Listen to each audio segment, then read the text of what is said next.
오늘 시간에 우리 사실 란지선 목사님 굉장히 미안한데 아마 점심도 못 드셨을 것 같아요. 거기서 대전에서 예배를 마치고 그냥 식사도 못하고 달려 주일날 졸랐습니다. 와야 된다고. 우리 안 목사님은 대전에 있는 새누리 이교회를 담임하시고요. 우리 친미준에서 회장도 역임하셨고 또 대전 침례신학대학에서 설교학 이렇게 됩니다. 설교학 강의도 하시면서 겸임교수로 강의도 하시면서 귀하게 섬기는 제가 정말로 좋아하는 목사님이십니다. 네. 너무 감사하고 우리 목사님 나오실 때 박수로 한번 환영해 주셨으면 좋겠어요.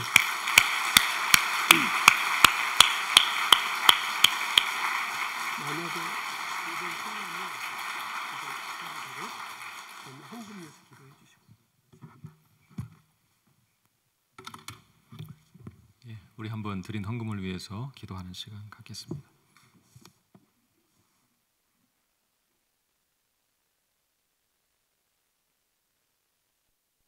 하나님 아버지 감사합니다. 우리에게 베풀어 주신 주님의 은혜가 참으로 감사합니다. 하나님의 은혜로 우리를 자녀 삼아 주시고 그 구원의 놀라운 은총을 경험하게 하시고 또 그것으로 그치지 않고 우리 일상에도 많은 것을 선물로 부어주셔서 참으로 감사합니다.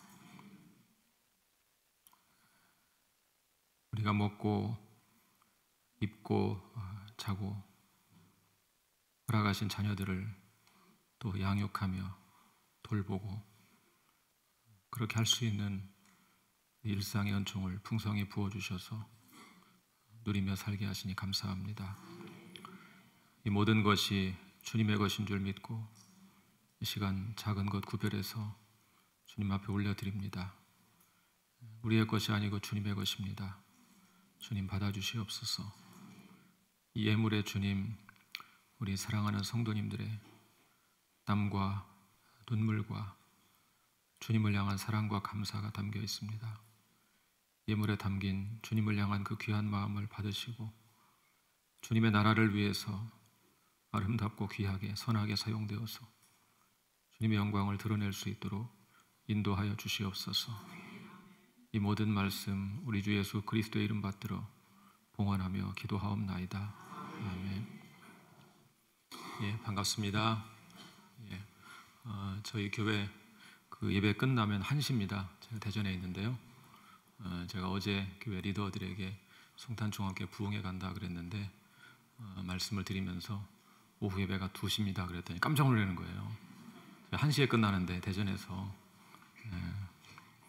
그러더니 젊은 형제들이 막 모였습니다. 모여가지고 길을 탐방하기 시작했어요. 고속도로 막힐 때 빠져나갈 국도 다 조사를 해주셨습니다. 그래서 우리 부목사님 운전하시고 옆에서 저는 내비를 켜서 부목사님은 고속도로 내비를 켜고 저는 국도 내비를 켜고 두 개를 켜가지고 살피면서 왔는데 20분에 딱 도착했습니다. 1시간 20분 만에 신호 다 지켰습니다. 예, 너무 감사하고요.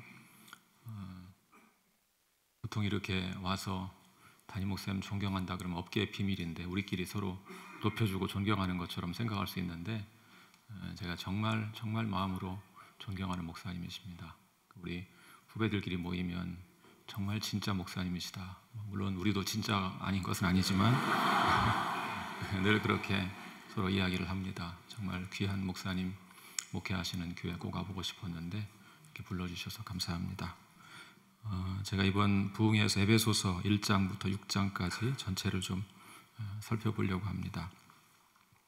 지금 이제 3절부터 14절 중요한 구절을 읽었지만 오늘 이 시간에 1장과 2장을 좀 말씀을 한 절 한 절 살피면서 나누려고 합니다. 자, 한번 성경 펴시고요. 자, 1절 한번 같이 읽어볼까요? 1절 말씀 시작. 하나님의 뜻으로 말미암아 그리스도 예수의 사도된 바울은 에베소에 있는 성도들과 그리스도 예수 안에 있는 신실한 자들에게 편지하노니. 자, 하나님의 뜻으로 말미암아 그리스도 예수의 사도된 바울 자신을 이렇게 소개하는 것이죠. 이렇게 소개하는 의미가 무엇일까요? 자기를 소개하는데 하나님의 뜻으로 말미암아 사도가 되었다, 이 말을 소개하는 것, 그게 두 가지 의미가 있습니다. 이것은 내 뜻이 아니었다, 그런 얘기. 내 뜻이 아니었다. 내가 내 마음대로 그냥 내가 뭐가 잘나서 내가 내세울 것 있어서 사도가 된 것이 아니다. 그런 겸손한 마음의 고백이라고 볼 수 있습니다. 또 한 가지는 사도의 권한을 강조하는 것이죠. 바울이 늘 자신이 사도란 사실을 강조합니다. 베드로는 그런 것을 강조할 필요가 없었습니다. 누구나 다 알고 있는 사실이니까. 바울은 좀 늦게 믿은 사람이죠. 늦게 부름받은 사람이다 보니까 간혹 오해를 받았습니다. 그래서 사도권을 강조하는 것인데, 사도권을 강조하는 중요한 이유는 그것이 무슨 자신의 권리를 내세우기 위해서 그런 것이 아닙니다. 사도권이 무너지면 사도적 복음이 무너집니다. 그래서 자신이 전파한 복음이 사도의 그 권한 위에 서 있다는 것을 강조해서 이 복음을 잘 세우기 위해서 이런 말씀을 계속 하고 있는 것이죠. 자, 그 바울이 에베소에 있는 성도들과 그리스도 예수 안에 있는 신실한 자들에게 편지한다 그랬습니다. 에베소 교회 교인들을 두 가지 명칭으로 부르고 있죠. 한 가지는 성도들, 그러면 성도. 여러분, 성도라는 말 우리가 늘 사용하는 말이죠. 성도, 굉장히 귀한 말인데 사실은 달리 말하면 성자입니다. 성자, 세인트, 성도, 성자. 성도 그러면 좀 덜한데 성자 그러면 좀 부담스럽죠. 우리를 부르는 말인데 성자 이렇게 부를 수도 있는 거예요. 거룩한 자. 거룩하신가요? 어때요? 누가 나를 거룩한 자 이렇게 부르면 어때요? 좀 굉장히 부담스럽죠. 근데 이 말씀의 의미는 사실은 우리의 삶을 가리키는 것은 아니고 우리의 신분을 가리키는 신분. 우리가 거룩한 자가 되었습니다. 누구의 은혜로? 그리스도의 은혜로 거룩한 자가 되었습니다. 그래서 그런 차원에서 신분상 성도라고 부르는 것이고요. 근데 두 번째 호칭 신실한 자들, 이 말, 신실한 자, 이 말은 이것은 신분을 가리키는 것이 아니고 우리의 삶을 가리키는 것입니다. 그러니까 우리가 신분상 거룩한 자가 되었고 또 우리의 삶이 신실한 자가 되어야 한다, 그런 뜻입니다. 신실이라는 것은 완전하다는 것은 아닙니다. 하나님 앞에서 정직하고 순결하게 그분을 따라 사는 삶, 그런 삶을 신실하다 그러죠. 그래서 우리는 신분상 거룩한 자가 되었고 또 삶으로 신실한 자로 부름받은 자들입니다. 자, 그 성도들에게 편지합니다. 인사말이 나오죠.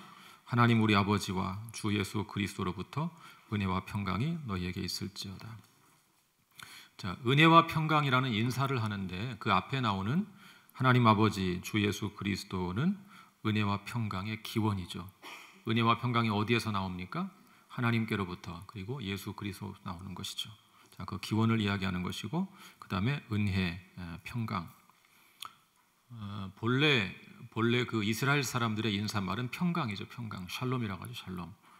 제가 여러분을 만약에 인사를 한다면 샬롬 아이레켐 이럽니다. 샬롬 아이레켐. 그러면 여러분 모두에게 평강이 있기를, 이런 뜻입니다. 그럼 여러분들은 저한테 샬롬 아이레카 그럽니다. 당신에게도 평강이, 이런 인사입니다. 유대인들이 보통 이 샬롬이라는 인사를 하는데 바울이 거기에다가 헬라식 인사 은혜라는 말을 붙였습니다. 그래서 두 개를 합해서 은혜와 평강, 이것이 바울의 독특한 인사가 되었습니다. 근데 은혜라는 말, 각각 평강이라는 말 뜻을 다 우리가 알고 있죠. 그리스도의 은혜를 알고 있고 또 평강을 알고 있죠. 그런데 이 은혜와 평강은 깊은 관계가 있어요. 무슨 관계가 있냐면 은혜가 임한 곳에 그 결과로 평강이 찾아오는 것입니다. 은혜가 임한 곳에 평강이 찾아옵니다. 그럼 거꾸로 생각하면 우리 가운데 평강이 없다, 무슨 뜻이겠습니까?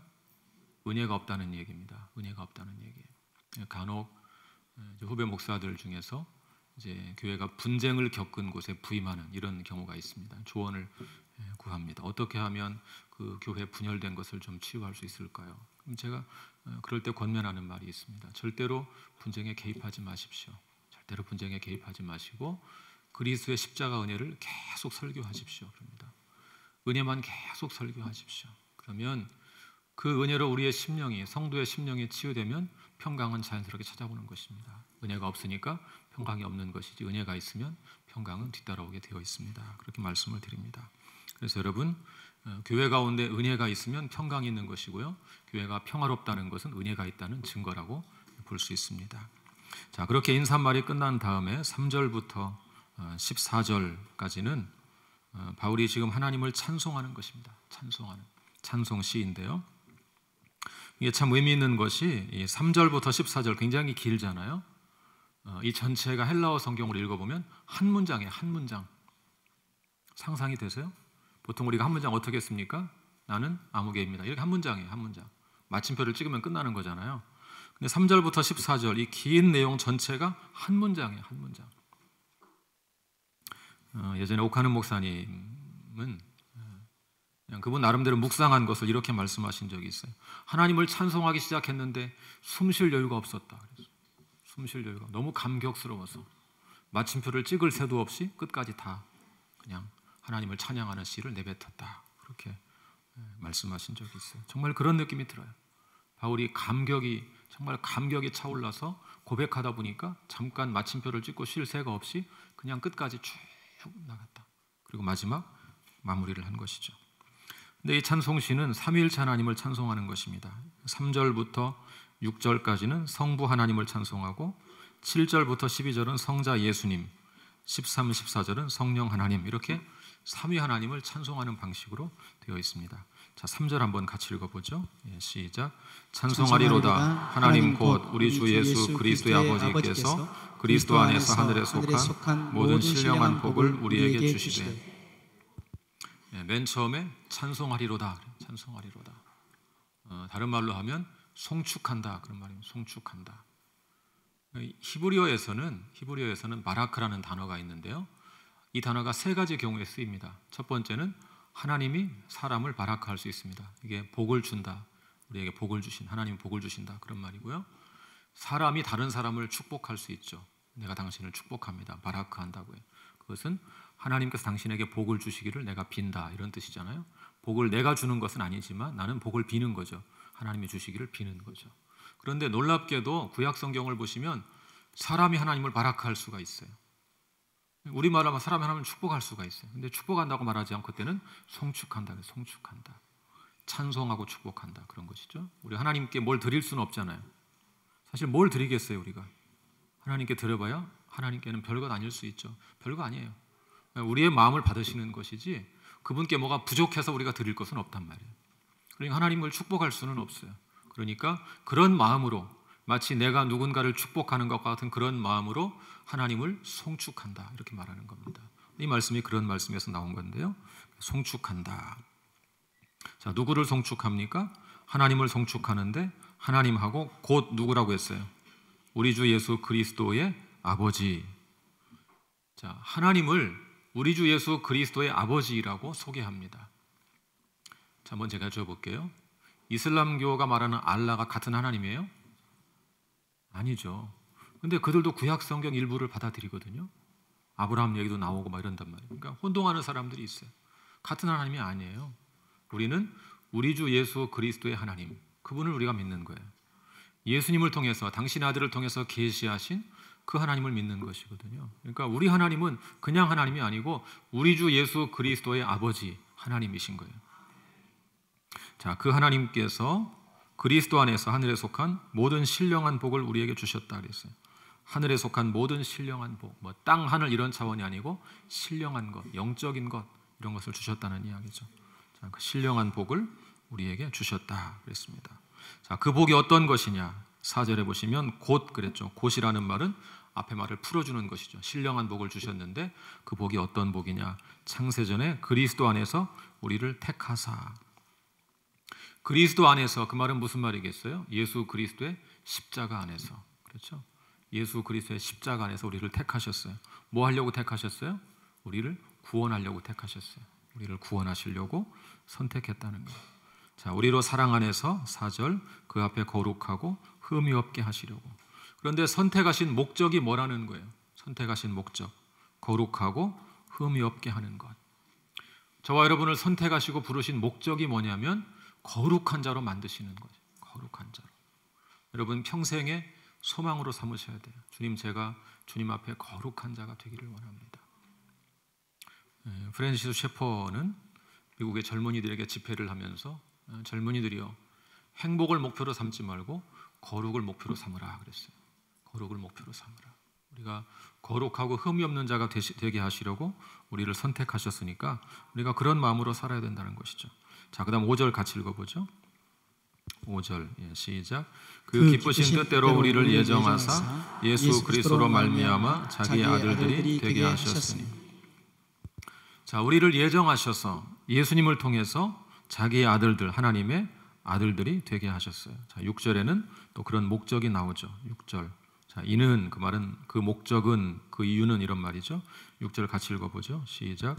이는 그가 사랑하시는 자 안에서 우리에게 거저 주시는 바 그의 은혜의 영광을 찬송하게 하려는 것이다. 자, 거저 주시는 바. 여러분, 우리가 받은 것은 거저 받은 것이죠. 내 공로가 아무것도 없죠. 혹시 내세울 거 있으세요? 나는 좀 다른데요? 뭐 이런 분 계세요?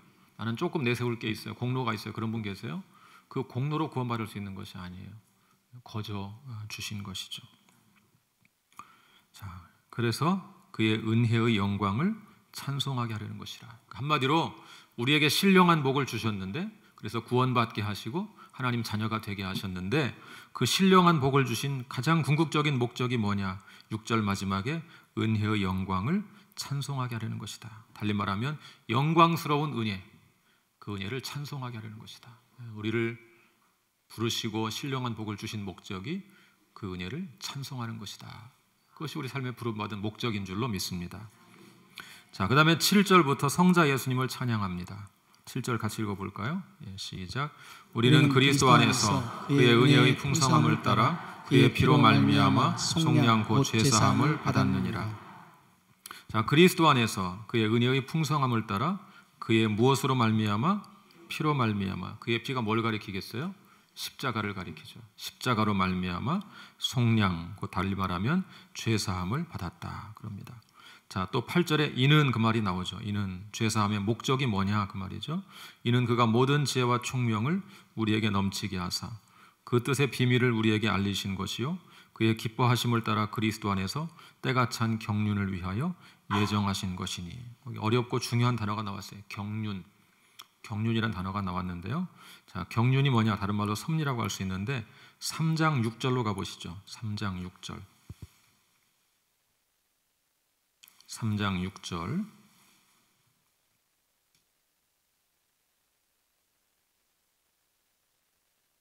같이 읽겠습니다. 시작. 이는 이방인들이 복음으로 말미암아 그리스도 예수 안에서 함께 상속자가 되고 함께 지체가 되고 함께 약속에 참여한 자가 됨이라.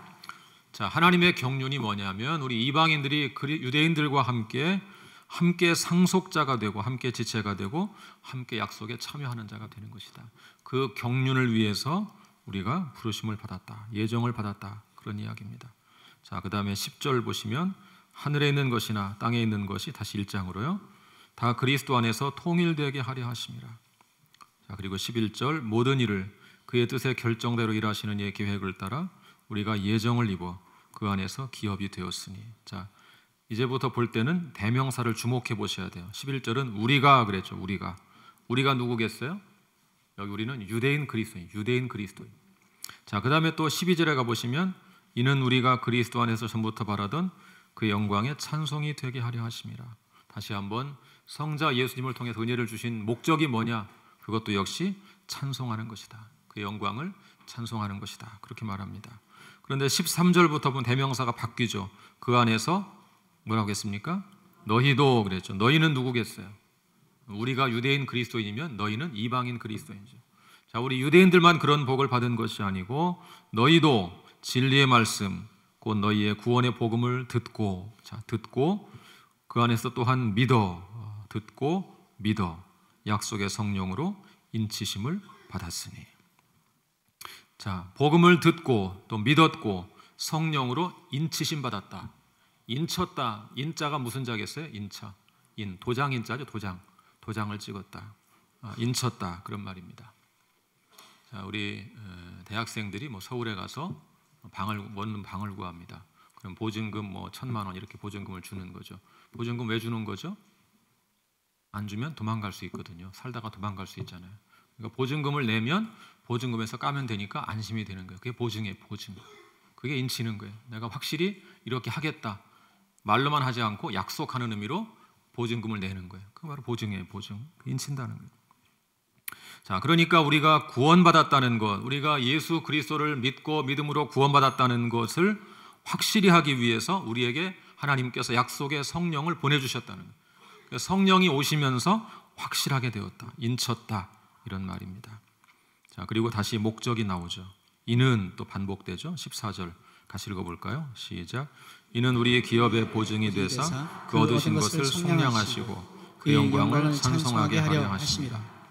자, 그래서 성령께서 우리의 보증이 되셨어요. 아까 제가 보증금 말했죠. 보증금. 보증이 되셨어요.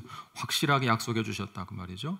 얻으신 것을 속량하시고, 자, 그렇게 보증하신 이유, 인치신 이유, 얻으신 것을 속량하시고, 그 다음에 영광을 찬송하게 하기 위함이다. 자, 그러니까 여러분, 삼위일체 하나님, 성부 하나님, 성자 예수님, 성령 하나님, 우리를 선택하시고 구속하시고 인쳐주셨는데 그 모든 것의 목적이 뭐라고 하고 있습니까? 계속 영광을 찬송하는 것이다. 은혜를 찬송하는 것이다. 그러니까 우리가 부르심 받은 목적이 뭡니까? 하나님을 찬송하고 그분을 높여드리고 영광을 돌리는 것, 그것입니다. 제가 아까 성가대 찬양 굉장히 인상 깊었습니다. 시작할 때 그 베이스 정말 마음에 들었습니다. 베이스. 저도 베이스거든요. 원래 베이스 좋아했는데 너무 마음의 은혜를 많이 받았습니다. 근데 제 마음속에 떠오른 사건이 있습니다. 제가 대학생 때 합창단 활동을 했습니다. 영광 합창단 활동을 했는데요. 그 당시에 그 지휘자 선생님이 조앤 쉘트원이라는 미국인 선교사였습니다. 옛날 분들은 다 아시는 분들 많이 계신데요. 그 쉘트원 선교사님이 지휘하고 저희가 합창을 배웠습니다. 대학교 3학년, 4학년 2년 동안 전국 순회 공연을 했습니다. 뭐 서울도 가고 부산도 가고 이렇게 전국 순회 공연을 했는데 다니다 보니까 지역마다 지방색이 있어요. 지방색. 서울 사람들은 칠 때 치고 안 칠 때 안 치고 절도 이렇게 탁탁 끊어져요. 굉장히 교양 있고 예의 있게. 부산에 가니까 아무 때나 막 치는 거, 아무 때나 화끈하게. 근데 제가 부산 집회를 잊을 수가 없어요. 부산 공연을 잊을 수가 없어요. 가장 박수를 크게 친 곳이었어요. 부산에서 이렇게 공연하고 마지막 그 칸타타 마지막에 아멘 하고 끝나면 그 보통 다 끝나고 박수를 치기 시작하는데 아멘 하고 있는데 박수를 막 치기 시작했어요. 근데 저 이렇게 앞에 무대에 이렇게 서 있는데 제가 정말로 조금도 거짓말을 보태지 않고 저는 그 순간 어디가 무너진 줄 알았어요. 박수가 너무 커서 어디 뒤가 어디 무너졌나 이런 생각이 들었어요. 막 무너지는 소리가 들리는 거예요. 좀 생각해보니까 박수 소리였어요. 박수 소리. 그렇게 열광적으로 쳐요. 부산 사나이들 확실하게, 화끈하게. 근데 지휘자가 그럼 어떻게 해야 돼요? 돌아서서 인사를 해야죠. 인사를 해야 돼. 돌아서지 않아요. 이 지휘자가. 왜? 우리가 흥분했어요.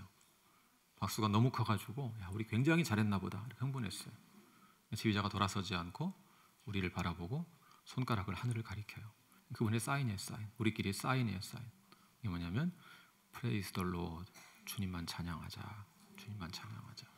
그러니까 그분이 말도 하지 않았고 입모양으로만 Praise the Lord 이렇게 손가락만 하늘을 가리켰는데 우리가 다 알아들었죠. 그분이 늘 강조하신 것이 있었어요. 이름이 영광합창단, 글로리 싱어스거든요. 영광합창단. 왜 이름을 그렇게 지었냐면 우리가 사람들을 즐겁게 하는 찬양단이 아니고 하나님께 영광을 돌리는 찬양단이다. 그래서 그렇게 지었어요. 그분이 늘 그걸 강조하시는 거예요. 우리가 때로 사람들을 의식하고 마치 공연하는 듯한 태도를 보이면 연습할 때 늘 그런 것을 질책하셨어요. 지휘하시다가 울을 때가 많아요. 눈물을 쭉 흘리면서 지휘를 하는 거예요. 그 모습 볼 때마다 우리 영광 합창단, 하나님께 영광을 돌리는 합창단이 돼야지. 그때도 그분이 손가락을 가리키는 걸 보고 우리가 다 그걸 깨달은 거예요. 그래서 사람들의 박수에 현혹당할 것이 아니고 하나님만 생각해야 되겠다. 그런 마음을 갖게 됐죠. 근데 그분에게 그런 것을 계속 영향을 받으면서 제 마음에 그것이 아주 중요한 신학으로 자리를 잡게 됐어요. 하나님께 영광, 하나님께 영광. 우리 인생이 하나님의 영광을 위해서 선택받고 구속받고 인침받은 존재니까 우리가 다른 것으로 살면 안 되지 않겠습니까? 하나님의 영광을 위해 사는 것이 마땅한 줄로 믿습니다. 자, 그 다음에 15절부터는 바울의 기도입니다. 기도. 하나님을 찬양한 다음에 에베소 교회 성도들을 위해서 기도하는 것입니다. 자, 우리 15절을 같이 읽어볼까요? 15절 시작. 이로 말미암아 주 예수 안에서 너희 믿음과 모든 성도를 향한 사랑을 나도 듣고. 왜 바울이 지금 기도하고 있냐면 이 영적인 복, 신령한 복을 말했잖아요. 근데 이 신령한 복을 이해하는 통찰력을 달라고 기도하는 거예요. 신령한 복 있어도 잘 모르면 안 되잖아요. 그러니까 그걸 깨닫게 해달라고 기도하는 거예요. 자, 주 예수 안에서 너희 믿음과 모든 성도를 향한 사랑. 우리의 신앙의 균형을 정확히 보여주는 말씀이에요. 주 예수를 믿는 믿음과 성도를 향한 사랑. 우리 신앙이 그 둘이 균형을 이루어야 되는 것이죠. 나는 주님은 믿는데 성도를 향한 사랑이 없다든지 성도를 사랑하고 믿음이 없다니 이거 말이 안 되는 얘기거든요. 주님을 믿는 믿음이 있으면 성도를 향한 사랑으로 표현되는 것이 마땅한 거죠. 그래서 믿음과 사랑을 함께 강조하는 것입니다. 자, 16절 내가 기도할 때 기억하며 너희로 말미암아 감사하기를 그치지 아니하고. 자, 내가 기도할 때 너희를 기억한다. 너희로 말미암아 감사하기를 그치지 않는다. 무엇 때문에 감사하느냐? 15절에 나온 것처럼 너희가 믿음이 있고 사랑이 있다는 것을 들었기 때문에 감사하기를 그치지 않는다. 여러분, 목회자의 감사, 목회자의 기쁨이 뭐겠어요? 성도들이 주님을 믿고 성도를 사랑하는 균형 잡힌 믿음으로 사는 것 볼 때 그게 정말 가장 큰 기쁨이고 보람이고 그런 것이죠. 다른 것도 물론 뭐 즐겁고 좋은 일 많이 있을 수 있지만 그렇게 믿음 안에 견고하게 서 있는 것 그리고 사랑으로 살아가는 것을 볼 때 가장 기쁨이 있는 거죠. 바울이 지금 그것 때문에 감사하기를 그치지 않는다 그랬어요. 자, 이제 본격적으로 기도가 나옵니다. 17절 시작.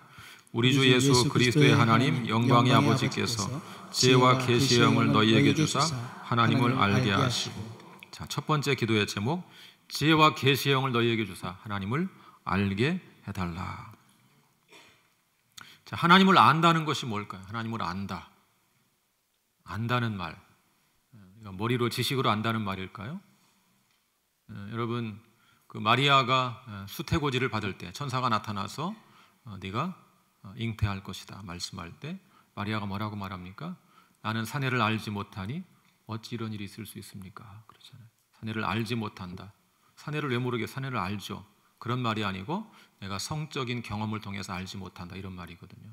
그러니까 이스라엘 사람들이 이 안다는 말을 쓸 때 주로 그런 뜻으로 씁니다. 경험으로 아는 것. 근데 생각해보면 의미가 있는 거예요. 여러분, 사실 우리가 삶으로 아는 것이 진짜 아는 거예요.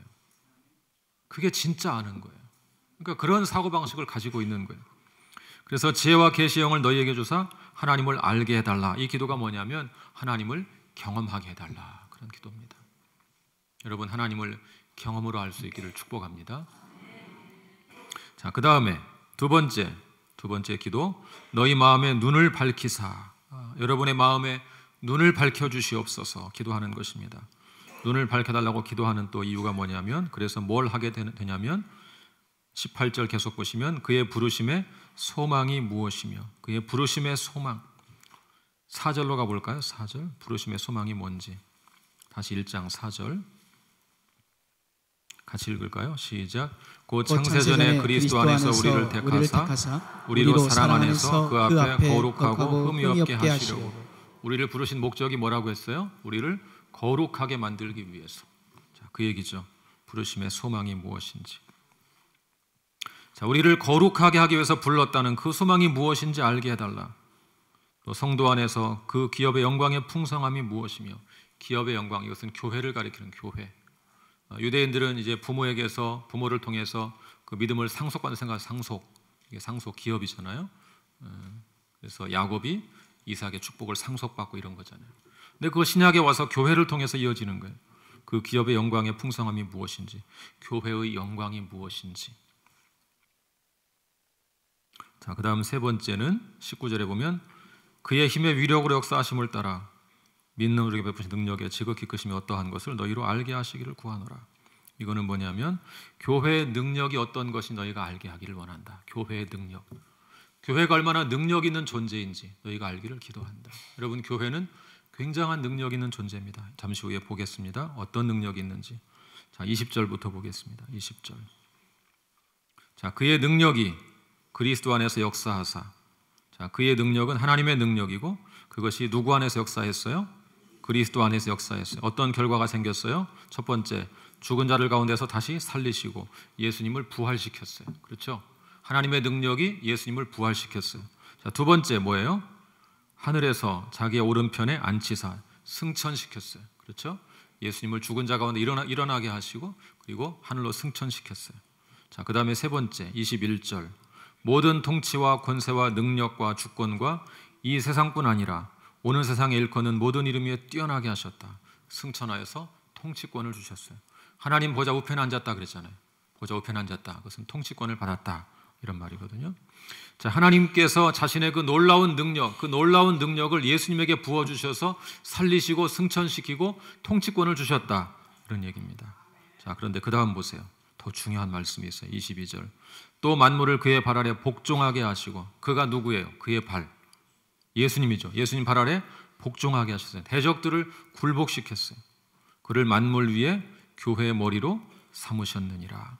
자, 잘 생각해 보세요. 맨 밑에 뭐가 있어요? 맨 밑에 만물이 있고 그 위에 뭐가 있어요? 교회가 있고 그 위에 예수님 그리스도께서 3층에 3층 맨 밑에 만물이 있고 만물 위에 교회가 있고 교회 위에 그리스도가 있죠. 자, 이게 무슨 말이냐면 그리스도께서 교회를 통해서 만물을 통치하신다 이런 말이에요. 그리스도가 직접 교회를 제껴놓고 통치하는 것이 아니고 그리스도께서 교회를 통해서 만물을 통치하신다는 거예요. 여러분, 그러니까 교회가 굉장히 놀라운 존재죠.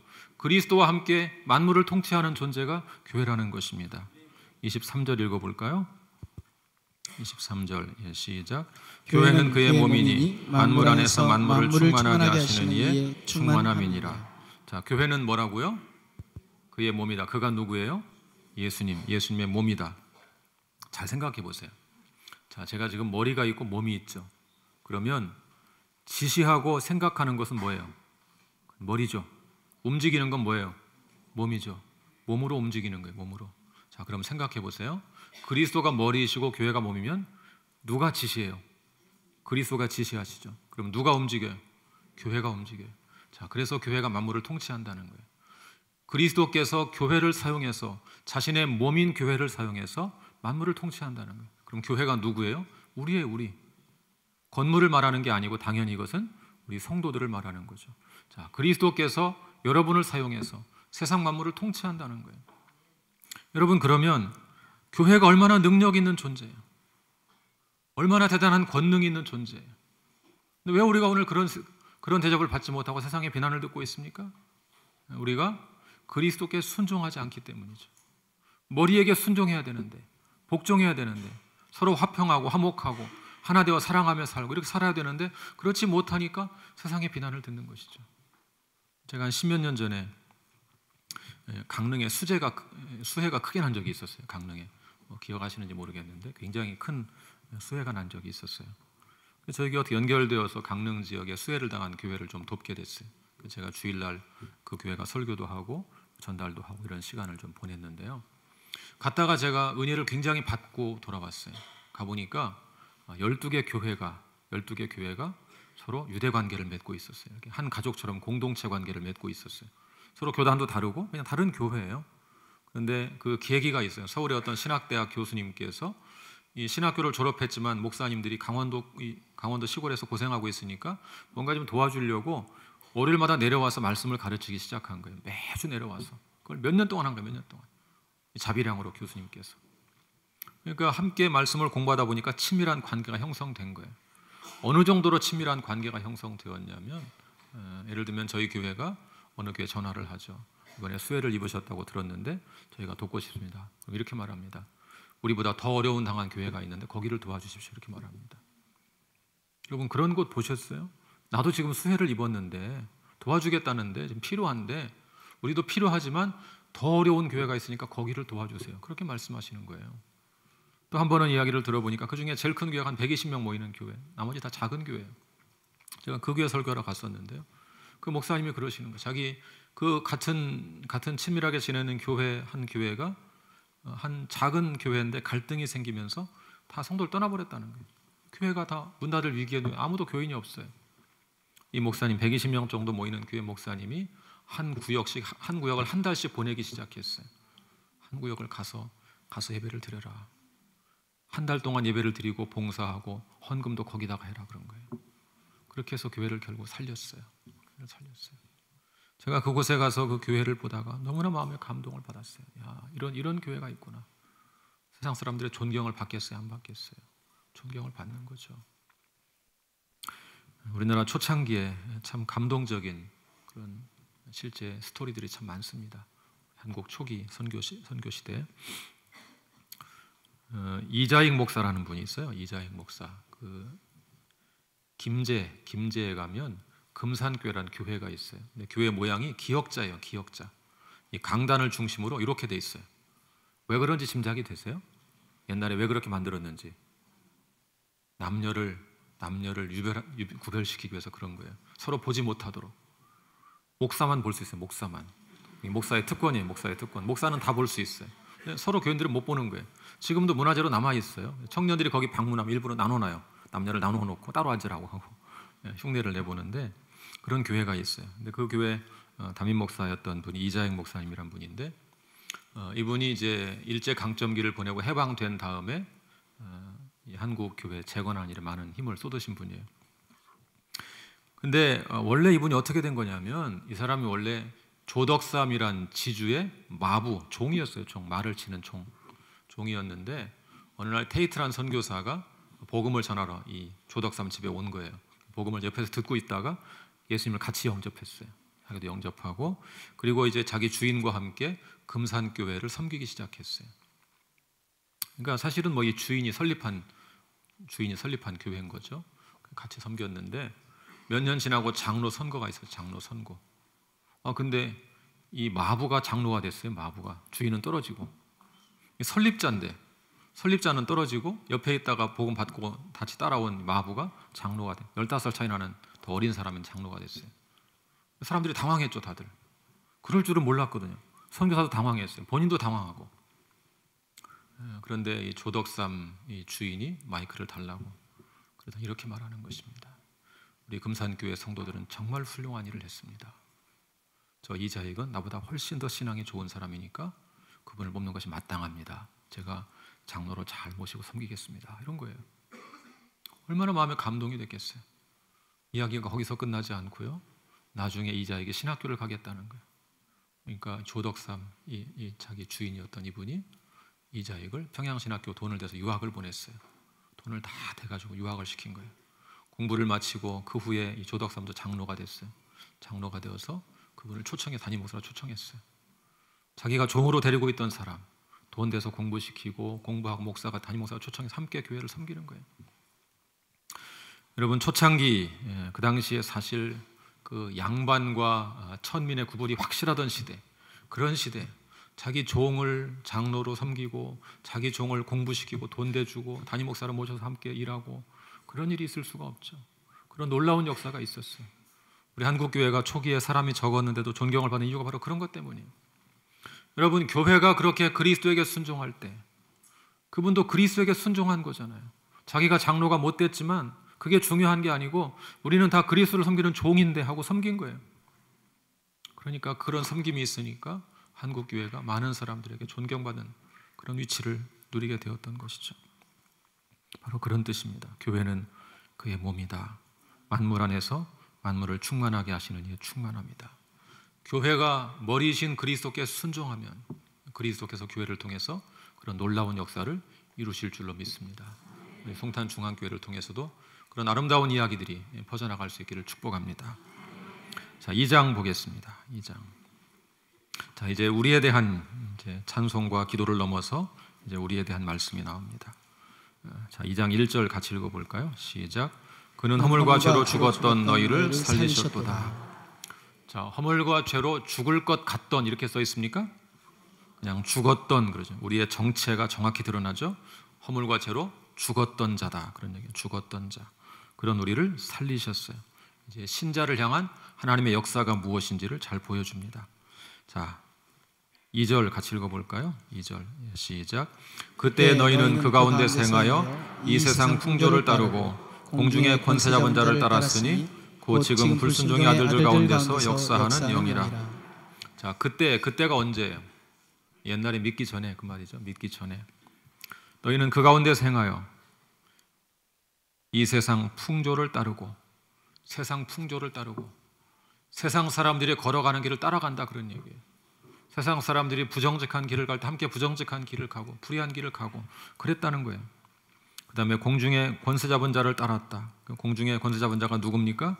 마귀죠, 마귀. 마귀를 따라갔다. 나는 마귀를 따라간다고 생각한 적은 없는데 알고 보니까 마귀를 따른 거예요, 그게.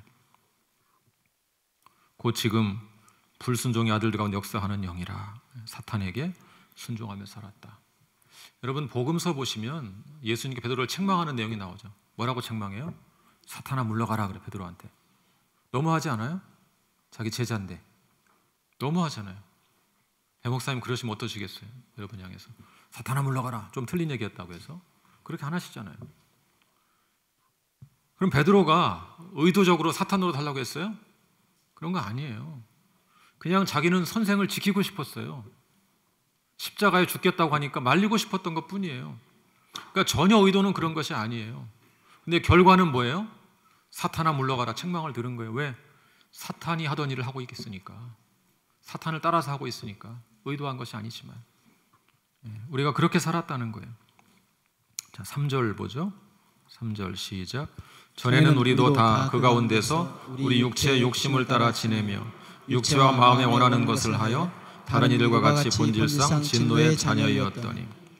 자, 육체의 욕심을 따라 지냈다. 육체의 욕심을 따라. 그리고 육체와 마음에 원하는 것을 했다. 육체는 타락한 본성, 마음은 타락한 지성을 가리킵니다. 우리의 타락한 본성과 타락한 지성이 원하는 대로 본질상 진노의 자녀였다. 우리의 본질이 겉으로 그렇지 않은 것처럼 보이지만 우리의 본질이 진노의 자녀로 살았다. 우리 옛날에 그런 사람이었다 그거죠. 자, 그런데 반전이 있죠. 반전. 4절을 볼까요? 4절 시작. 긍휼이 풍성하신 하나님이 우리를 사랑하신 그 큰 사랑을 인하여. 자, 하나님께서 먼저 우리를 사랑하셨어요. 내게 무슨 조건이 있어요? 사랑받을 만한 조건이 있어요? 간혹 그런 생각하시는 분이 있어요. 나는 그래도 좀 다르지 않을까? 나는 좀 다르지 않을까? 나는 나름대로 반듯하게 살았는데. 그런 생각하는 사람, 은혜를 받지 못한 사람이에요. 정말 은혜가 뭔지를 모르는 거예요. 이 말씀에서 우리가 하나도 벗어나는 것이 없어요. 정확히 이런 모습이에요. 이렇게 살았어요. 진노의 자녀로 살았어요. 그런데 하나님께서 우리를 그냥 사랑하셨어요. 이유 없어요. 그냥 사랑하셨어요. 자, 그래서 5절을 볼까요? 5절 시작. 허물로 죽은 우리를 그리스도와 함께 살리셨고 너희는 은혜로 구원을 받은 것이라. 또 6절이요. 또 함께 일으키사 그리스도 예수 안에서 함께 하늘에 앉히시니. 이 말씀 잘 보세요. 자, 허물로 죽은 우리를 누구와 함께? 그리스도와 함께 뭐 하셨어요? 살리셨고, 두 번째는 일으키셨고, 그 다음에 하늘에 앉히셨고 그랬죠. 자, 아까 1장 20절에 뭐라고 했습니까? 그의 능력이, 하나님의 능력이 그리스도 안에서 역사하사 죽은 자를 가운데서 살리시고 오른편에 앉히시고 통치권을 주시고. 비슷하죠, 내용이. 그러니까 그리스도를 그렇게 하신 다음에 우리를 그리스도와 함께 살리시고 일으키시고 하늘에 앉히셨다. 지금 하늘에 앉아 계세요? 땅에 앉아 있죠. 무슨 말이에요? 하늘나라 시민권을 주었다.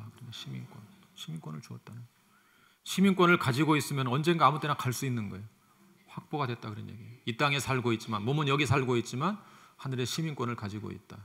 여러분, 미국에서 태어나서 한국에 왔어요. 그러면 한국에 살지만 미국 시민권을 가지고 있는 거예요, 사람. 언제든 갈 수가 있는, 언제든 권리를 누릴 수가 있는 거예요. 그런 얘기예요. 자, 그렇게 우리를 하늘에 앉혀주셨어요.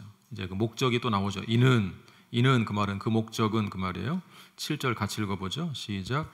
이는 그리스도 예수 안에서 우리에게 자비하심으로써 그 은혜의 지극히 풍성함을 오는 여러 세대에 나타내려 하셨습니다. 자, 그 목적이 뭐냐면 그 은혜의 풍성함을 여러 세대에 나타내기 위함이다. 우리를 은혜를 전파하는 도구로 쓰시기 위함이다. 여러분, 그러니까 우리가 이런 사랑을 입은 것은 한 가지 목적밖에 없어요. 은혜의 도구로 쓰시기 위해서 우리를 부르신 거죠. 자, 그 다음 8절 9절 유명한 말씀이죠. 자, 시작. 너희는 그 은혜에 의하여 믿음으로 말미암아 구원을 받았으니 이것은 너희에게서 난 것이 아니요 하나님의 선물이라. 행위에서 난 것이 아니니 이는 누구든지 자랑하지 못하게 함이라. 자, 거기 은혜, 믿음 두 단어가 있죠. 은혜, 믿음. 구원의 근거는 은혜예요. 구원의 근거. 사실은 이유를 알 수가 없어요. 왜 나를 구원했는지 이유를 알 수가 없어요. 그냥 은혜예요, 은혜. 그럼 구원의 수단은 뭐예요? 믿음이에요. 믿음을 통해서, 믿음으로 말미암아 구원을 받은 거예요. 자, 그래서 그렇게 받은 구원을 뭐라고 표현하냐면 하나님의 선물, 그래요. 선물. 답례품이 아니에요. 답례품. 답례품은 뭐예요? 수고한 것에 대가를 주는 거죠. 수고해서 감사하다, 답례를 주는 것이. 그런 게 아니고 그냥 선물이에요. 선물은 뭐예요? 내가 주고 싶어서 주는 거예요. 내 마음이에요. 주고 싶어서 주는 거예요. 그게 선물이에요. 우리의 구원은 하나님의 선물이다. 자, 선물로 주신 이유가 9절에 나오죠. 선물로 주신 이유 9절 시작. 행위에서 난 것이 아니니 이는 누구든지 자랑하지 못하게 함이라. 자, 자랑하지 못하게 하려고. 여기서 자랑한다는 것은요, 뭐 나는 뭐 공부를 잘한다, 나는 뭐 이런 걸 자랑한다는 게 아니에요. 공로주의. 하나님 앞에서 구원받은 것에 대해서 마치 내게 어떤 공로가 있는 것처럼 주장하는 그런 공로주의를 배격하기 위해서 그랬다는. 자, 10절 같이 읽어보죠. 시작. 우리는 그가 만드신 바라 그리스도 예수 안에서 선한 일을 위하여 지으심을 받은 자니 이 일은 하나님이 전에 예비하사 우리로 그 가운데서 행하게 하려 하심이니라. 우리는 그가 만드신 바라. 만드신 바가 무슨 말이에요? 작품이란 말이죠. 작품. 하나님의 작품, 예술품 그런 말이죠. 자, 그다음 뭐라고 했습니까? 그리스도 예수 안에서 무엇을 위하여? 선한 일을 위하여. 선한 일이 뭘까요? 선한 일이 뭘까요? 여기 선한 일. 자, 7절을 볼까요? 7절. 아까 7절에서 뭐라고 했어요? 우리를 은혜의 도구로 쓰시는 것이라고 했죠. 그게 선한 일이에요. 은혜의 도구로 쓰임 받는 것. 하나님의 은혜를 전하는 자로 쓰임 받는 것. 그것이 선한 일이에요. 선한 일. 우리는 그것을 위해서 지으심을 받았다 그랬어요. 제가 그때가 한 20대 후반 이럴 때인 것 같아요. 어느 교회 전도사를 하고 있었어요. 대전에서 전도사를 하고 있었는데 제가 이렇게 잠을 자면 잠을 굉장히 잘 자는 사람이에요. 그렇게 안 생겼죠. 제가 물어보면 다들 잠을 못 잘 것 같다고 그러죠. 까칠하게 생겼다고. 누우면 자요. 누우면 자요. 한 3분이라면 보통 자요. 누우면 자는데 그리고 한 번 자면 안 깨요. 잘 중간에. 벼락을 쳐도 몰라요. 굉장히 미안한 일이 많이 생겨요. 밤새 벼락을 치고 다 깨가지고 돌봐줘야 되는데 옆에 있는 사람은 정신을 못 차리고 막 힘들어하는데 저는 자고 있는 거예요. 벼락을 쳐도 몰라요. 잠을 그렇게 깊이 자는 사람이에요. 한 번 잠들었는데 1시간 내도가 깨우면 두 얼굴의 사나이도 변해요. 정신이 없어요. 그리고 아침에 기억을 못 해요. 실제로 내가 그랬냐고 그런 말 했냐고 기억을 못 하는 거예요. 아내가 처음에 자기를 속이는 줄 알았어요. 근데 실제로 그런 거예요. 실제로. 근데 그때 결혼 초기인데요. 결혼하고 이제 전도사 할 때인데 집에서 자려고 누웠어요. 잠이 들었어요. 12시가 좀 넘은 시간이었던 것 같아요. 새벽 예배 5시 반 이렇게 하는 시간이고 잠이 들었는데 전화가 왔는 모양이에요. 전화. 그 시간에 12시가 넘은 시간에. 그러니까 이 사연을 들어보니까 담임 목사님께서 어떻게 출타했다가 못 돌아오신 거예요. 대전에 못 돌아오시니까 다른 전도사에게 전화를 한 거예요. 네가 내일 새벽 인도해라. 갑자기 좀 부탁한다. 근데 그 전도사님이 서울에 있었또. 그러니까 저한테 전화를 한 거예요. 저하고 친구거든, 동기생이거든요. 만만하니까 저한테 전화한 거죠. 새벽 예배 부탁한다고. 조금 있다가 지금 12시가 넘었으니까 새벽 한 4시, 5시니까 아내가 전화를 받은 거죠. 아내가 전화를 받아서 뭐라고요? 알았다고 해야지. 서울에 있다는데 알았다고 했죠. 그래서 저를 깨우는 거죠. 그래서 제가 잘 때 제 성질을 아니까 부드럽게 깨우는 거. 부드럽게. 여보 일어나봐. 당신 새벽에 설교하래. 그런데 저는 잠결에 지금 뭐라고 설교하래 이 말 들리는 거예요. 그래서 뭐 화를 냈죠. 지금 어떡하란 말이야. 그런. 제 아내는 또 제 더러운 성질을 알고 사근사근 이렇게 깨우는 거예요. 근데 제가 막 버럭 화를 냈어요. 그럼 당신이 하라고 그랬어요. 당신이 하라고. 네. 제 아내도 같은 교회 전도사였었거든요. 당신이 하라고. 당신은 전도사니 당신이 하라고. 그리고 이불을 다 뒤집어 쓰고 다시 누웠어요. 자려고. 난 모르겠다고. 정말 약간 제정신이 아니니까. 이불을 뒤집어 쓰고 이렇게 다시 막 억지로 자려고 이렇게 누웠는데 주님께서 그 순간에 그냥 단순한 말이에요. 단순한 말. 너 지금 무엇을 하고 있니? 그죠? 너 지금 무엇을 하고 있냐? 벌떡 일어났어요. 옆방으로 건너갔어요. 무릎 꿇고 기도하고 울면서 회개하기 시작했어요. 그날 제게 그 말이 어떻게 들렸냐면, 야, 네가 뭐 잘난 거 있고 자격 있어 너를 말씀을 전하는 세운 줄 아느냐? 네가 뭐 잘나 설교자로 세운 줄 알아? 목회자로 세운 줄 알아? 너같이 아무것도 아닌 사람을 내가 말씀을 전하라고 불렀는데 네가 어떻게 나한테 이럴 수가 있느냐? 말씀을 전하라고 불렀는데 어떻게 이럴 수가 있느냐? 저한테 그렇게 해석이 되는 거예요, 그 말씀이. 그래서 회개하고 그때 제가 설교자로서의 부르심을 받았어요. 아, 설교자가 은혜의 도구로 쓰임받는 존재구나. 그냥 은혜구나. 이건 그냥 은혜구나. 그러니까 주님이 부르시고 말씀하시기를 원하는 언제든 순종하는 게 맞구나. 왜? 그거 선한 일이고 은혜의 도구로 쓰임받는 것이 마땅한 것. 우리를 부르신 목적이니까. 우리를 구원하신 목적이고 우리를 부르신 목적이니까 목적대로 쓰임받고 순종하는 게 마땅한 거죠.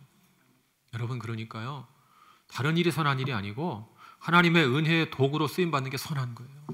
나를 통해 사람들이 은혜를 느끼면 되는, 은혜를 느끼면. 내가 부족하고 넘어져도 나를 보고 사람들이 은혜를 받으면 되는 거예요. 그 도구로 쓰임받으면 되는 거죠. 자, 우리를 그렇게 선한 일을 위해서 지으셨다 말씀하고 있는 것입니다. 자, 11절 같이 읽어볼까요? 11절 말씀. 자, 시작. 그러므로 생각하라. 너희는 그때 육체로는 이방인이요 손으로 육체 행한 할례를 받은 무리라 칭하는 자들로부터 할례를 받지 않은 무리라 칭함을 받는 자들이라. 자, 그러므로 생각하라. 그 말은 기억하라 그 말이에요. 그러므로 기억하라. 이제 너희는 기억하라. 옛날 일을 기억하라. 뭘 기억하느냐? 그때, 믿기 전에 그때 육체로는 이방인이고 우리는 이방인이었죠. 손으로 육체 행한 할례를 받는 무리라 칭하는 자들로부터 할례를 받지 않은 무리라 칭함을 받았다. 무할례자다. 멸시를 당했다는 거죠. 자, 그 다음에 12절에 보니까 그때 너희는 그리스도 밖에 있었고, 지금은 우리가 그리스도 안에 있죠. 그때는 그리스도 밖에 있었다는 거예요. 이스라엘 나라 밖의 사람이라. 약속의 언약들에 대해서 외인이고 언약을 상속받을 소망도 없고 또 세상에 소망이 없고 하나님도 없는 자다. 한마디로 하나님의 은혜에서 소외된 사람이었다. 그런 얘기죠. 은혜에서 소외된 존재. 얼마나 그것이 비참한 줄 아세요? 은혜에서 소외된 존재. 복음서에 많은 장애인들이 나오죠. 그 사람들은 육신의 장애 때문에 고통받은 거죠. 소외된 거예요. 소외된 거. 버림받고 소외된 거. 나병에 걸리니까 버리고 못 오게 하고 공동체에 못 오게 하고 성전에 못 들어가게 하고 소외당한 것이죠. 우리가 그렇게 소외된 사람이었다. 그런 얘기죠. 자, 그런데 13절 어떤 복이 임했습니까? 13절 시작. 이제는 전에 멀리 있던 너희가 그리스도 예수 안에서 그리스도의 피로 가까워졌느니라. 그리스도의 피, 십자가의 죽음. 그리스도의 죽음으로 우리가 이제 가까워졌다. 예전에는 멀리 소외되었으니 이제는 가까워졌다. 그런 것입니다. 자, 14절 시작. 그는 우리 합형이신지라 둘로 하나를 만드사 원수된 것 곧 중간에 막힌 담을 자기 육체로 허시고. 자, 중간에 막힌 담, 그 막힌 담이 뭘 가리킬까요?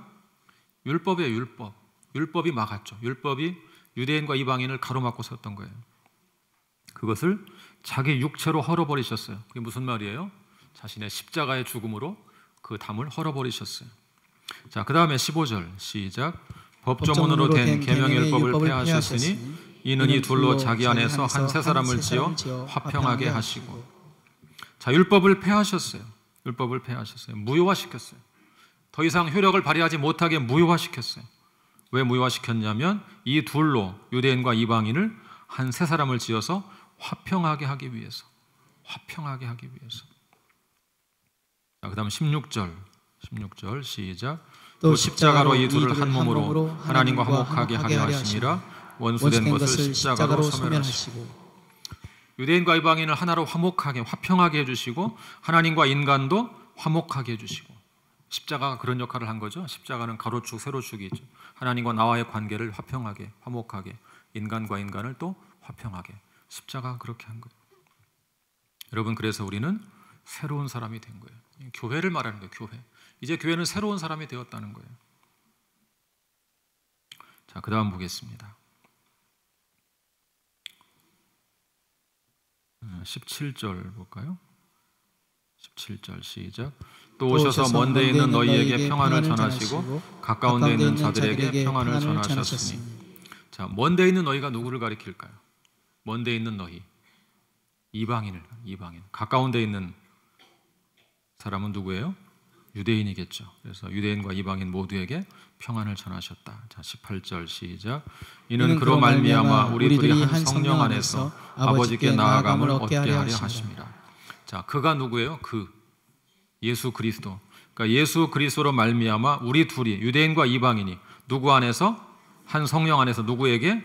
아버지께 나아가면 얻죠. 삼일체 하나님이 다 나오죠. 예수님으로 말미암아 한 성령 안에서 아버지께 나아간다. 이게 무슨 얘기냐면, 자, 예루살렘 성전에 휘장이 있었죠. 휘장. 지성소에 가지 못하게 휘장을 막고 있었어요. 휘장이 찢어졌죠. 언제 찢어졌어요? 십자가에서 죽으실 때 찢어졌어요. 그럼 예수님께서 그 길을 여신 거예요. 길을 여셨죠. 자, 그 길로 가게 하는 분은 누구예요? 우리를 가게 하시는 분, 성령님. 예수님은 길을 여셨고 성령님이 가게 하셔서 누구에게 간다는 얘기예요? 아버지께 간다. 그런 얘기입니다. 그 다음 19절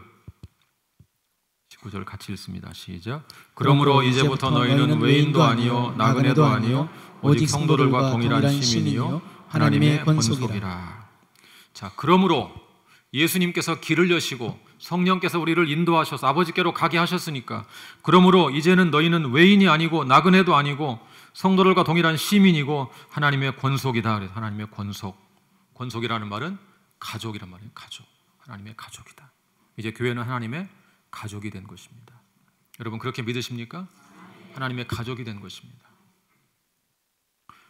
오래전에 저희 교회에 어떤 좀 심각한 장애를 가지고 있는 한 성도가 등록하셨어요.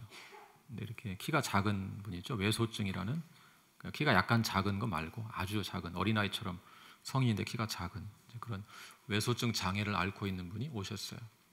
근데 이분이 이제 우리 교회 어떤 협동 목사님께서 사회복지시설에서 봉사하시는데 거기서 만나고 인도하신 거예요. 신방을 가서 이야기를 나누어 보니까 이분이 많이 상처를 받았어요. 살면서 세상에서는 말할 것도 없고 교회 상처를 받은 거예요. 근데 사실 이런 거 참 조심하셔야 되는데, 상처를 주려고 했던 것은 아니에요. 상처를 주려고 하는 사람 어디 있겠어요, 교회에서. 근데 이런 식으로 상처가 된 거죠. 예를 들어서 교회에서 광고를 해요. 이번 주에 김장합니다. 봉사할 분 나오세요. 그랬어요. 이분도 갔어요. 봉사하러. 자기도 어른이니까. 갔는데 보니까 키가 아기 같은 사람이 와서 봉사하겠다고 하니까 다른 집사님들이 아이, 집사님은 쉬어, 뭘 해, 이렇게 따돌린 거예요. 갈 때마다 따돌려. 나중엔 안 부르는 거야. 아예 얘기도 안 하고. 그러니까 그분들은 생각해서 그런 거예요. 힘들까 봐 사실은 그 소외시키는 거예요. 그런 식으로 상처를 늘 받은 거예요. 교회에서. 자기는 모임 장소도 잘 모르겠고 안 알려주고 뭐 이러니까 못 가고, 봉사하는데 못 가고, 봉사하는 걸 좋아하는 분인데 자꾸 따돌리는 거예요. 그래서 교회에서 많은 상처를 받았고요. 세상에서는 말할 것도 없죠. 이분이 이제 키가 아주 크신 남편과 결혼을 한 거예요. 그래서 아이를, 정상적으로 큰 아이를 낳았어요. 근데 그때는 괜찮은, 나중에 남편이 돌아가셨어요.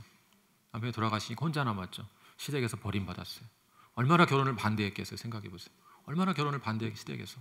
반대하는 남편이 죽으니까 그냥 버린 거예요. 그러니까 시댁에서 버림받고, 뭐 가는 거는 괄시를 당하고, 교회 가니까 따돌리고, 다 멸시를 당한 거죠. 그러다 우리 교회 오셨어요. 그렇게 좋아하시는 거예요. 저희가 뭐 해드리는 게 별로 없어요. 약간 불편한 거 배려해드리고, 집에 좀 뭐 건강 때문에 산소 발생기 사다 드리고, 이런 식으로 좀 그냥 도왔죠. 너무너무 좋아하시는, 우리 교회를 좋아하시고, 그래서 즐거운 마음으로 함께 몇 년을 생활하시다가 나중에 이제 돌아가셨는데, 저는 그때 알았는데, 외소증 장애가 있으면 그냥 키만 작은 게 아니고 모든 기관과 장기가 다 문제가 생기니까 오래 살기가 어려운 거예요. 50대에 이렇게 돌아가셨어요. 그리고 교회에서 장례식을 교회장으로 치러드렸어요. 장례식장에 갔는데 사람이 아무도 없죠. 우리 교인만 있죠. 제가 특별히 광고를 했어요. 그럴 것 같아서. 여러분, 그분 장례식에 오실 분이 없을 것 같으면 우리 교인밖에 없을 것 같아요. 많이 오시라고 말씀을 드렸어요. 한 번 예배 한 50명씩 모였어요. 50명씩. 장례장 가득 채웠어요. 우리 교회 다른 어떤 성도님, 유력한 성도님보다 더 많이 왔어요. 그런 때보다 더 많이 오고 가득 채웠어요. 며칠 동안 장례식을 치르고 교회에서 다 그 장례식을 치러드렸어요. 마지막 날 유일하게 온 사람, 여동생, 친정 여동생 올 거 아니겠어요? 여동생이 와서 제게 그러는 거예요. 목사님, 저희 언니가 평생 사람 대우를 받았다고 좋아했어요. 사람 대우 받았다고 좋아했어요. 선일교회 와서 사람 대우 받았다고 좋아했어요. 그래서 인생의 말년 행복하게 보내고 가게 해주셔서, 그리고 장례식까지 쓸쓸하지 않게 해주셔서 정말 감사해요. 그러시는 거예요. 여러분, 다른 이유 때문이 아니었어요. 그냥 하나님의 가족이니까, 우리 가족의 장례식이니까, 가족의 장례식이니까 그렇게 하는 게 마땅하지 않냐. 성도들이 그런 마음으로 참여해서 함께 위로하고 격려하는 시간을 가졌던 거죠. 우리는 그렇게 이제 하나님의 권속, 하나님의 가족으로 부름받은 줄로 믿습니다. 자, 그 다음 보겠습니다. 20절 시작. 너희는 사도들과 선지자들의 터 위에 세우심을 입은 자라 그리스도 예수께서 친히 모퉁이 돌이 되셨느니라. 자, 그리스도 예수는 모퉁이 돌이시고요. 모퉁이 돌. 사도와 선지자는 터, 기초, 터를 세웠고 그 다음에 21절 시작. 그 안에서 건물마다 서로 연결하여 주 안에서 성전이 되어가고. 자, 우리는 뭐예요? 우리 그리스도는 모퉁이 돌이고 사도와 선지자는 터를 놓았고 우리는 벽돌 한 장 한 장 다 연결되어서 성전으로, 지금 교회를 성전으로 비유하는 거죠. 그렇게 해서 우리가 성전이 되어간다. 우리가 교회가 되어간다. 그런 얘기입니다. 22절 시작. 너희도 성령 안에서 하나님이 거하실 처소가 되기 위하여 그리스도 예수 안에서 함께 지어져 가느니라. 자, 교회를 뭐라고 비유하냐면 하나님이 거하실 처소 그래요. 잘 생각해 보세요. 성전, 누가 있어 성전이에요? 누가 있어서? 하나님이 계시니까 성전이죠. 그 건물이 중요한 게 하나님의 임재하니까 성전이잖아요. 교회도 마찬가지. 하나님이 거하실 처소, 그리스도의 집, 그리스도의 몸이니까 하나님이 계셔야 돼요. 하나님이. 그럼 잘 생각해 보세요. 자, 우리는 하나님이 거하시기에 기뻐하실 만한 처소인가? 하나님이 거하시기에 기뻐하실 만한 처소인가? 한번 어른들 생각해 보세요. 자식이 여러 명이 있어요. 둘만 있다고, 아들이 둘 있다고 생각해 보세요. 큰 아들은 부자예요. 아파트 100평에 살아요. 100평. 100평 보셨어요? 100평? 100평. 100평에 살아요. 둘째는 연립주택 살아요. 20평짜리 임대 아파트 살아요. 근데 누구 집에 가고 싶겠어요? 100평? 근데 큰아들은 늘 싸워요. 부부간에 늘 싸워요. 이혼할지 몰라요. 언제든지 이혼할 것 같은 그런 위기 상황에 있어요. 둘째는 행복하게 살아요. 따뜻하게 살아요. 어디 가는 마음 편하시겠어요? 그래도 100평이지. 그래서요? 그렇지 않죠. 부모는 어떤 마음이에요? 행복하게 잘 사는 아들 부부네 집에 가는 게 좋은 거예요. 하나님이요, 그렇게 화목하게 지내는 교회를 가고 싶으신 거예요. 우리식으로 사람의 언어로 표현하면 하나님 그걸 기뻐하시는 거예요. 성도들이 가족이 되어서 서로 위로하고 격려하고 약한 자를 보듬어주고 가난한 자를 돌봐주고 그렇게 살아갈 때 하나님이 기뻐하시는 거예요. 여러분, 송탄 중앙교회가 하나님이 거하실 처소가 될 수 있기를 바랍니다. 한국교회 초창기 역사 이야기 또 한 가지 좀 해드릴게요. 박성춘이란 백정이 있었어요. 백정. 옛날에 백정 아시죠? 천민 밑에 백정. 백정이 있었는데 이 사람이 죽을 병에 걸렸어요. 어느 날 죽을 병에 걸려서 사경을 헤매고 있었어요. 근데 무어라는 선교사가 그 소식을 들었어요. 그리고 도와주고 싶어서 에비슨 선교사라는 의료 선교사에게 소개를 했어요. 에비슨 선교사가 누구냐면 고종 황제 주치예요. 고종 황제 주치. 황제 주치에게 소개를 했어요. 선교사님에게. 그러니까 이 황제 주치의지만 이 사람은 선교사니까 사람을 가리지 않잖아요. 그러니까 백정을 고쳐주었어요. 전심을 다해서 고쳐주었어요. 사랑으로 돌봐주고 치료해주고. 이 사람이 죽을 병에서 살아났어요. 얼마나 고맙겠어요, 마음에. 보답하고 싶은데 할 일이 없잖아요. 그래서 자기를 그렇게 소개해준 무호 선교사가 교회를 하고 있으니까 교회를 찾아갔어요. 그 교회가 곤단골 양반교회, 양반들만 모이는 교회. 난리가 났어요. 교회가 백정이 왔다고. 그래서 모든 그 교인들이 다 리더들이 모여가지고 선교사님께 건의를 했어요. 저 친구 내보내라고. 우리가 어떻게 백정하고 예배를 같이 드리겠느냐? 내보내라. 선교사가 안 된다고. 당연히 안 된다고 하죠. 당연히 안 돼. 하나님 앞에서 그런 게 어디 있냐? 안 된다. 그러면 좀 자리를 따로 해달라. 따로 구별해서. 그것도 안 된다 그랬어요. 다 나가버렸어요. 교인들이 다 나가버렸어요. 같이 못하겠다. 여러분 생각해 보세요. 박성춘 입장에서 자기가 교회 나갔는데 자기 때문에 다 나가버렸어요. 교인 다 떨어져 나간 거예요. 수십 명이. 얼마나 황당하겠어요. 이 사람이 그때 전도하기 시작했어요. 내가 할 일이 뭘까? 내가 전도를 해야 되겠다. 이 사람 전도는 단순해요. 우리와 같은 백정을 사람 대화하는 종교가 왔다 이렇게 하는 거예요. 사람들한테 주로 자기 천민들 백정들 복음을 전한 거예요. 우리와 같은 천민 백정을 사람으로 대화하는 종교가 이 땅에 왔다 전하기 시작한 거예요. 사람들이 막 몰려오기 시작했어요. 한참 지나니까 홍문수골이라는 곳으로 따로 나가서 교회를 세운 그 양반들 교회는 정체되어 있고 이쪽은 날로 부흥하는 거예요. 한참 보니까 안 되겠어. 다 찾아왔어요. 다시 합칩시다. 찾아왔어요. 받아주었죠. 그래서 한 교회가 됐어요. 그 교회가 인사동 승동교회. 근데 그 후에 어떤 일이 있었냐면 이 백정 박성춘하고 다른 양반하고 장로 선거가 또 장로 선거를 또 이렇게 하게 됐는데 장로 선거를 했어요. 누가 됐겠어요? 박성춘이 됐죠. 왜?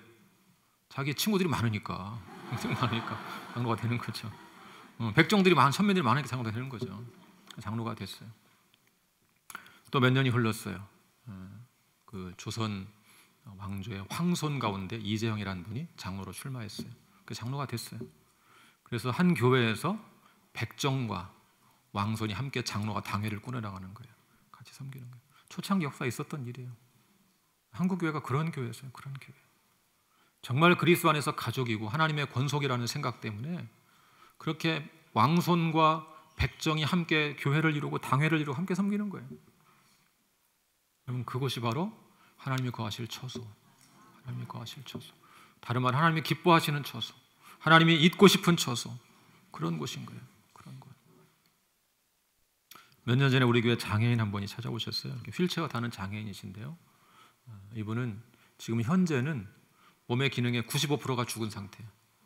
5% 남아있어요. 5%. 뇌성마비 환자인데 근데 갈수록 악화되죠. 갈수록. 그래서 하여튼 지금은 5%만 기능을 하고 있어요. 5% 기능을 가지고 사시는 거예요. 이분이 우리 교회를 찾아오셨어요. 그리고 얼마 후에 새가족 환영회를 열었어요. 저희가 주일 저녁에 환영회를 열어요. 아주 재미있는 편한 분위기에서 환영회를 여는데 이분이 처음에 마이크를 드리고 인사말 하시라고 했더니 대뜸 하시는 말이 이런 교회 처음 보았어요. 떠듬떠듬 이런 교회 처음 보았어요. 그러시는 거예요. 뭐 특별한 것도 없는데 뭘 그러시나 그랬는데 이제 그분 얘기를 들어보니까 그분도 역시 예전에 다른 교회에서 많이 괄시를 당한 거예요. 아파서 병원에 입원을 했대요. 한 달간 입원했는데 신방을 오는 사람 없었대요. 신방을 오는 사람. 담임 목사님 전화 한 통 안 했다고 그렇게 서운하시는 거예요. 그런 식으로 서운해서 상처가 되신 거예요. 그래서 교회를 많이 다니다가 밀리고 오신 거예요. 그러다가 우리에게 소개를 받고 오셨는데 저희는 특별하게 한 건 없어요. 똑같이 새신자로 왔으니까 말씀 가르쳐드리고 신방하고 뭐 이렇게 쭉 해드린 거죠. 근데 그분이 굉장히 통찰력 있는 글을 쓰세요. 글. 그래서 주변 사람들이 권했어요. 자매님 한번 글을 잘 써서 모았다가 책으로 내보라고. 그래서 작년 연말에 저희 교회에서 비용을 지원해서 책을 출간을 했어요. 그 책이 꽤 많이 팔렸어요. 그분이 그렇게 우리 교회를 좋아하세요.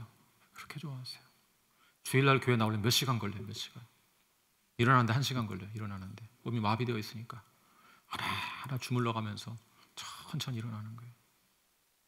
손가락 한 개로 타이핑해서 책을 낸 거예요. 한 개로 타이핑해서. 한 개밖에 기능이 안 되니까 한 개로. 그런데 그분을 돌보는 분들이 참 많아요. 제가 시킨 것도 아닌데 그냥 그렇게 돌보는 분들이 많아요. 어떤 애기 엄마는 일주일에 한 번씩 가서 같이 놀아줘요. 애기하고 같이. 그게 굉장한 에너지를 주는 거예요. 생명이 태어나고 성장하는 것을 보는 게 굉장한 기쁨이거든요. 같이 놀아주고. 최근에 소식 들으니까 어떤 또 여성도는 또 요리를 잘 하시는 분이 일주일에 한 번씩 가서 밥을 해주신다는 거예요. 한 번씩 가서 밥 해주고 같이 밥 먹고 오고. 외로우시니까. 그렇게 주변에 돌봐드리는 거예요. 제가 그 모습 볼 때마다 얼마나 마음에 감동이 되는지 몰라요. 성도들의 그런 돌보는 모습이. 제가 시킨 것도 아니고 누가 잘한다고 칭찬한 것도 아니고 알아주지도 않고 알지도 못해요. 저만 알죠. 그냥 그렇게 돌보는 거예요. 왜? 하나님의 가족이기 때문에. 우리 교회는 하나님이 거하실 처소이기 때문에 그렇게 사는 겁니다. 교회가 세상을 향해서 사랑을 전하는 건 물론 중요한 건데 그보다 더 중요한 게 사실은 먼저 할 일이 교회 내에서 약한 자를 돌보는 거예요. 돌보는 거예요. 저는 간혹 가다가 제가 마음이 아픈 것 중에 한 가지가 뭐냐면 간혹 유명인들, 연예인들이 자살을 하잖아요. 그중에 기독교인이 꽤 있어요. 그 교회는 그때까지 몰랐던 거예요. 그런 지경이 될 때까지 몰랐던 거죠.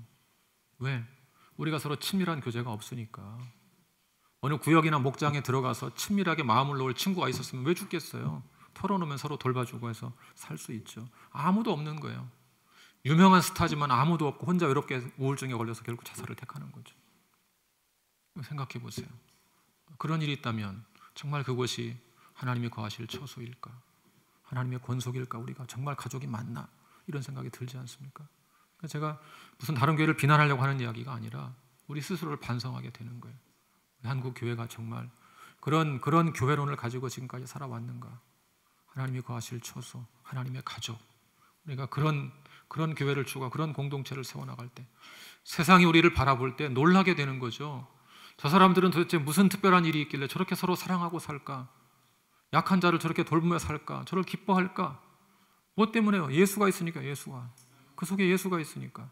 우리가 예수로 구원받은 사람이고 은혜로 구원받은 사람이니까, 우리도 그런 은혜를 입었으니까 그 은혜를 은혜의 도구로 쓰임받으며 살기 위해서 은혜를 전하는 거죠. 그렇게 살아가는 거예요. 그게 교회라는 거예요.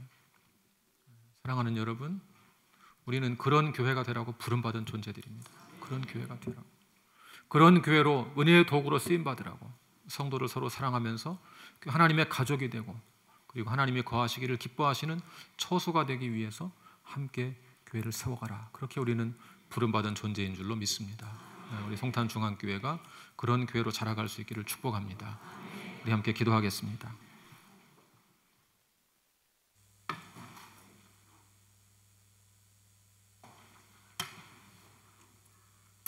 제가 몇 가지 기도의 제목을 좀 드리겠습니다. 여러분 먼저 기도하실 때 하나님의 은혜에 대해서 한번 생각해 보시기를 바랍니다. 우리는 신령한 복을 받은 자입니다. 성부 하나님께서 우리를 택하셨고, 성자 예수님 우리를 위해서 십자가에 죽으셨고, 성령 하나님께서 약속의 성령으로 인치셔서 우리를 보증해 주셔서 우리는 구원받은 자가 되었고, 그래서 이제는 그의 영광을 찬송하는 자로 부름을 받았습니다. 이 시간 여러분 받은 은혜에 생각해 보시고, 내가 지금 그 은혜의 감격을 가지고 살아가고 있는가? 잊어버리고 살고 있는 것은 아닌가? 은혜의 도구로 쓰임받기 위해서, 그 선한 일을 위해서 내가 은혜의 감격을 가지고 은혜를 전하고 베풀며 살아가고 있는가? 자신을 돌아보시고 우리 말씀을 생각하면서 하나님, 이제 하나님의 영광을 찬송하는 자로 살게 해주십시오. 그 은혜의 도구로 쓰임받게 해주십시오. 우리 같이 합심해서 동성으로 기도하겠습니다. 같이 기도하겠습니다. 하나님 아버지, 우리를 부르셔서 하나님의 자녀로 삼아주신 것 감사합니다. 하나님의 자녀로 우리를 불러주셔서 감사합니다. 은혜의 도구로 세워주셔서 감사합니다. 성부 하나님께서 우리를 택하시고, 성자 예수님 구속하시고, 성령 하나님 우리를 보증하셔서 약속의 성령으로 인쳐주셔서 하나님의 아들 딸 되어서 구원받은 감격을 가지고 신령한 복을 누리며 살게 하시니 감사합니다. 이제 그 은혜의 도구로 우리를 부르셨으니 하나님 아버지, 이 땅에 사는 동안 그 은혜를 전파하며 그 은혜를 전하며 살아갈 수 있도록 하나님 아버지 도와주시고 인도하여 주시옵소서.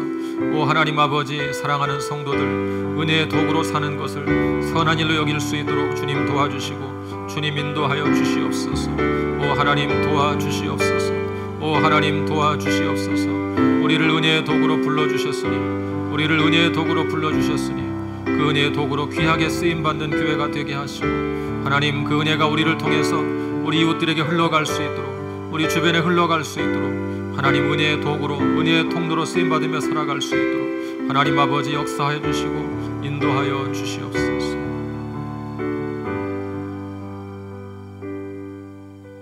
이 시간 기도할 때 주님, 우리 교회가 하나님의 가족이 되게 해주십시오. 서로를 사랑으로 돌보는 하나님의 가족, 특별히 약한 자를 돌보는 하나님의 가족, 교회 안에 소외된 자, 낙심한 자, 아픈 자, 병든 자, 여러 가지 관계의 어려움으로 힘든 상황 속에 있는 자, 늘 그들을 돌아보고 그래서 그들이 하나님의 가족됨으로 인하여 회복되고 치유되는 역사가 저로 말미암아 일어날 수 있도록 제가 그런 지체들을 돌보는 자로, 하나님의 가족으로 돌보는 자로 살 수 있도록 도와주십시오. 우리 같이 기도하겠습니다. 하나님 아버지, 이 시간 사랑하는 가족들을 위해 기도합니다. 교회 안의 믿음의 가족들 가운데 병든 자 있습니까? 아픈 자 있습니까? 상처와 아픔으로 신음하는 자가 있습니까? 물질적으로 가난으로 말미암아 힘들고 어려운 상황에 놓인 자가 있습니까? 주님 도와주시고 인도하여 주시옵소서. 주님 도와주시고 인도하여 주시옵소서. 주님 참으로 주님이 도와주시고 함께하여 주시옵소서. 우리가 하나님의 가족이 되어서 아버지 사랑하는 지체들, 약한 자들을 돌보고 사랑으로 섬기는 그런 가족으로 살아갈 수 있도록 하나님 아버지 인도하여 주시고 하나님 아버지 역사하여 주시옵소서. 오 하나님 도와주시옵소서. 오 하나님 도와주시옵소서.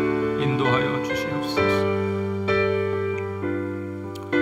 마지막 세 번째로, 우리 교회가 하나님이 거하실 처소, 하나님이 거하시기를 기뻐하시는 처소, 하나님이 우리를 보고 기뻐하시고 우리 가운데 임재하시는 것을 즐거워하시는 그런 주님께서 가장 기뻐하시는 교회가 될 수 있도록 도와주십시오. 우리 같이 송탄중앙교회 여러분 교회를 위해서 기도하겠습니다.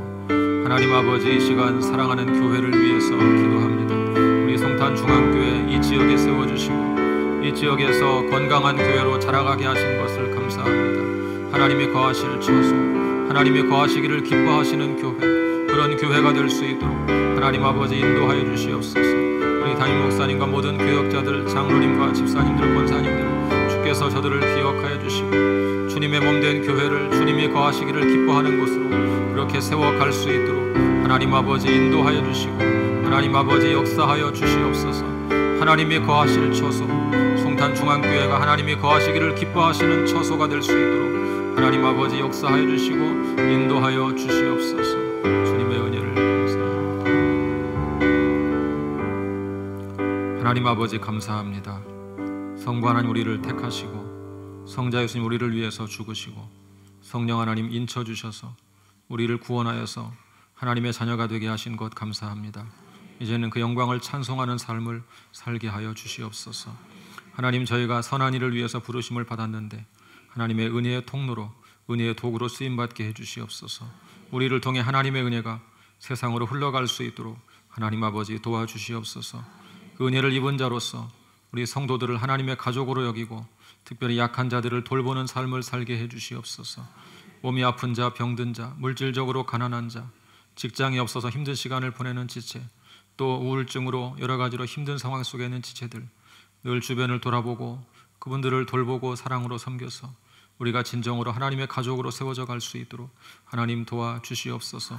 서로가 깊이 사랑하는 공동체가 되고 교회를 사랑하는 모든 지체들이 되어서 우리 송탄중앙교회가 하나님이 거하시기를 기뻐하는 처소가 될 수 있도록, 우리 하나님이 임재하시기를 즐거워하는 처소가 될 수 있도록 하나님 역사하여 주시고 함께하여 주시옵소서. 이제는 우리 구주 예수 그리스도의 은혜와 하나님의 사랑과 성령의 교통하심이 하나님의 가족이 되고 하나님의 거하실 처소가 되기를 참으로 소망하고 간절히 사모하는 사랑하는 송탄중앙교회 모든 성도들 위해 지금부터 영원토록 함께 계시기를 간절히 축원하옵나이다. 아멘.